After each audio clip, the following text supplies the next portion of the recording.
Recording by Avara Music, Navada.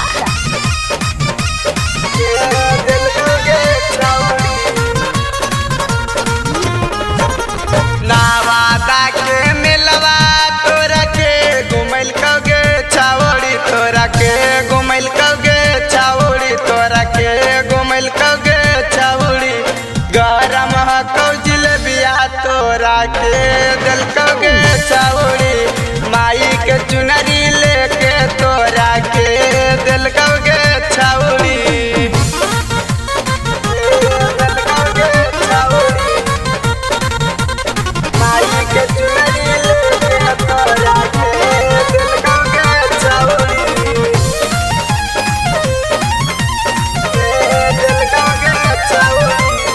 चुप चोरी घरवा से तू बाहर आईनी गे छाउड़ी तू बाहर आईनी गे छाउड़ी तू बाहर आईनी गे छावड़ी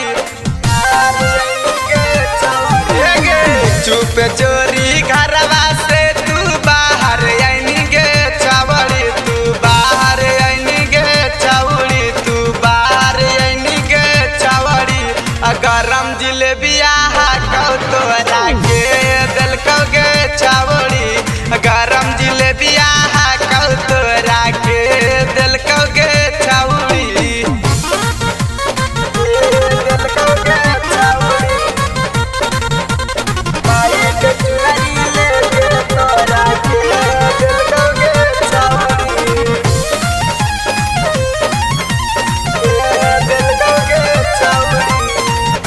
जौली सहरिया कई बार गलियो गे छावड़ी कई बार गलियो गे छावड़ी कई बार गलियो गे छावड़ी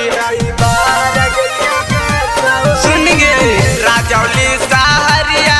कई बार गलियो गे छावड़ी कई बार गलियो गे छावड़ी कई बार गलियो गे छावड़ी अनाही मिलनी तू ताव जस चहल एलियो गे छावड़ी अनाही मिलनी तू ताव जस चहल एलियो गे छावड़ी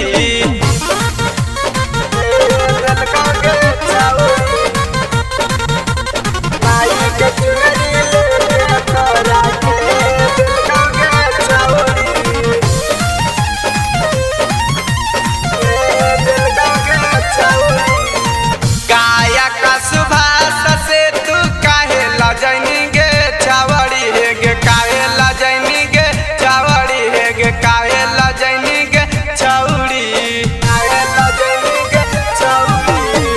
गायक सुभाष